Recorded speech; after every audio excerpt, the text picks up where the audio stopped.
First, live, local. This is Fox 12 Now.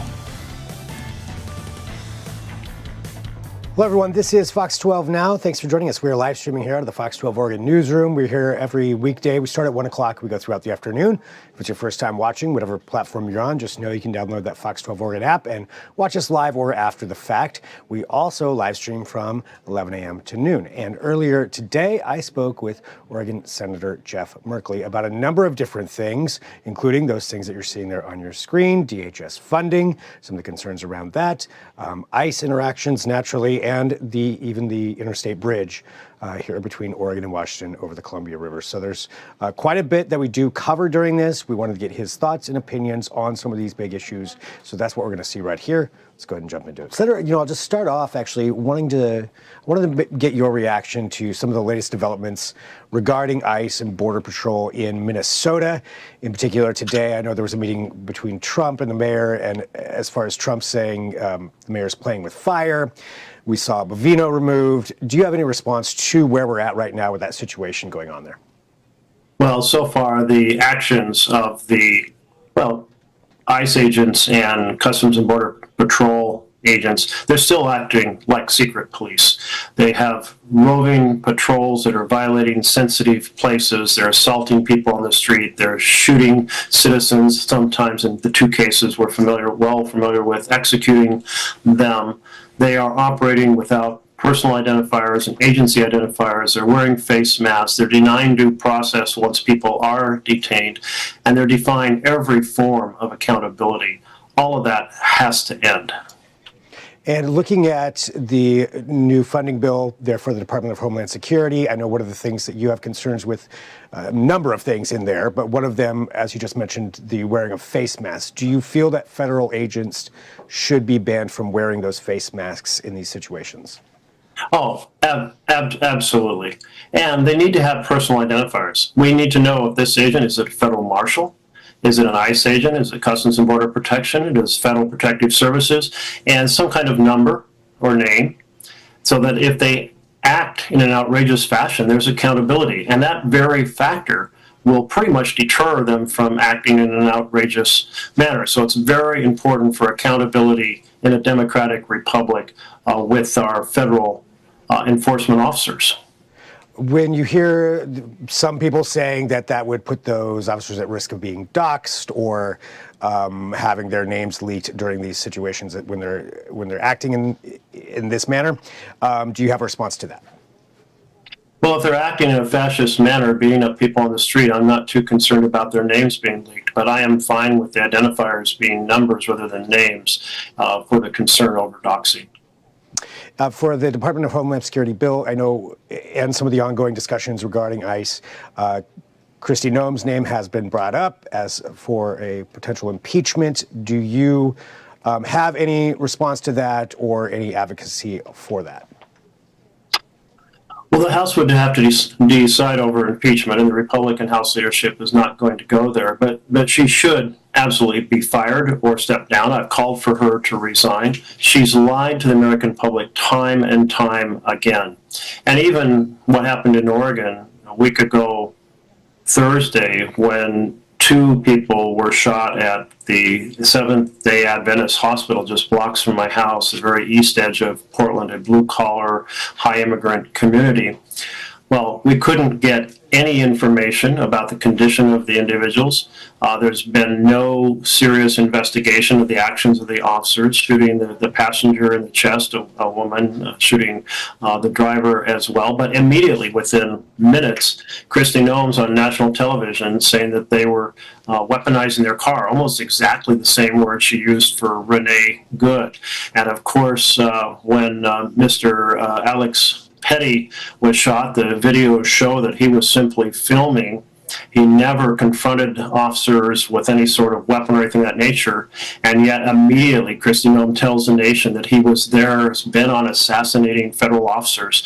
I mean, she's lied and lied and lied. She has cheered on the aggressive assault that has included snatching children off the streets and breaking down front doors without a warrant and shooting people in situations that no gun should ever have been drawn, and she needs to go.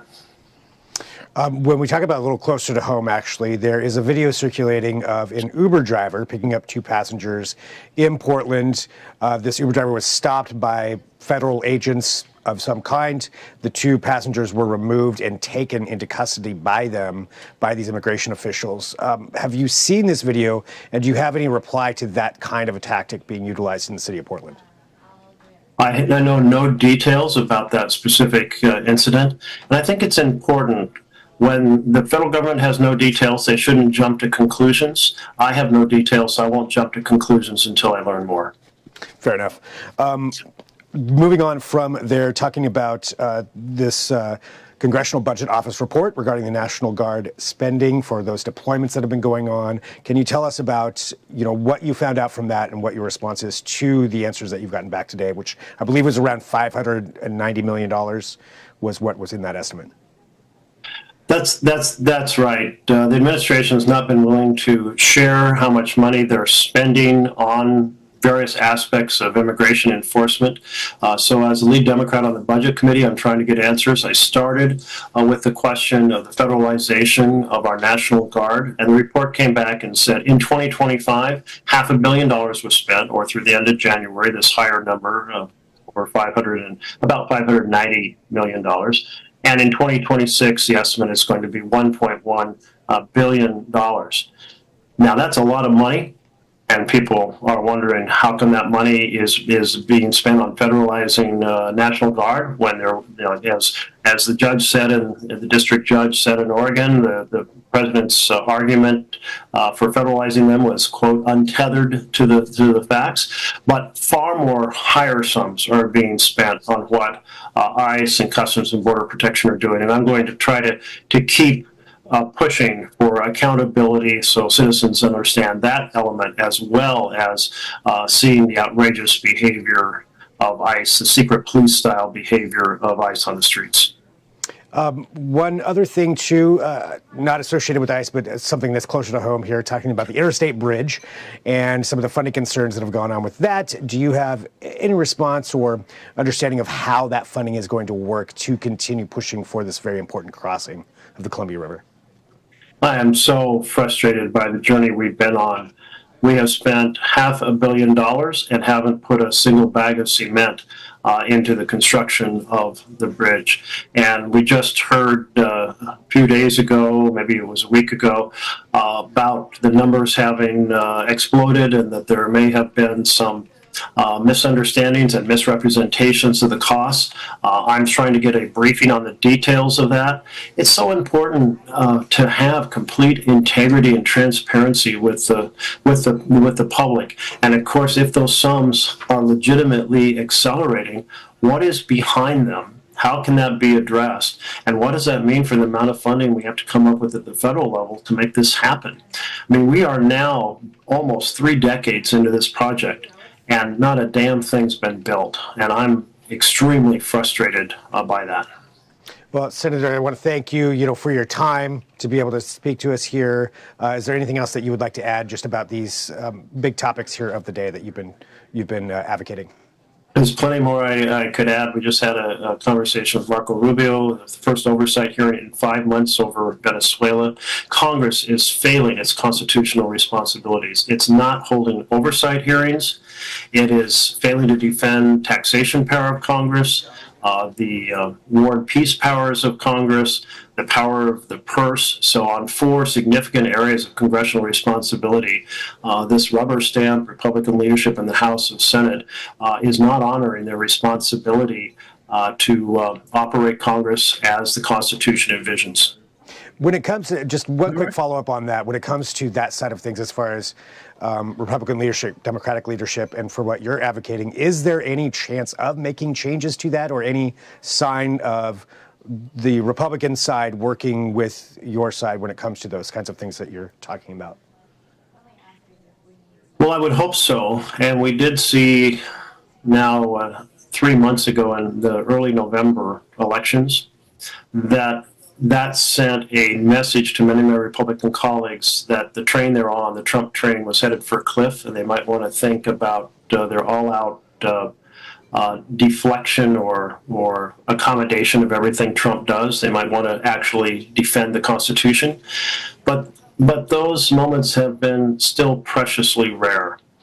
I would love to see bipartisan protection, defense of our Constitution, and it's desperately needed for a functioning democracy. All right, so there we go, hearing from Senator Jeff Merkley, his thoughts on some of those things. And we appreciate you joining us. This is Fox 12 Now. As I mentioned at the beginning, we live stream here out of the Fox 12 Oregon newsroom that was recorded from earlier today, but I am live here right now. So if there's breaking news that happens between 1 p.m. and 4 p.m., we will have that for you.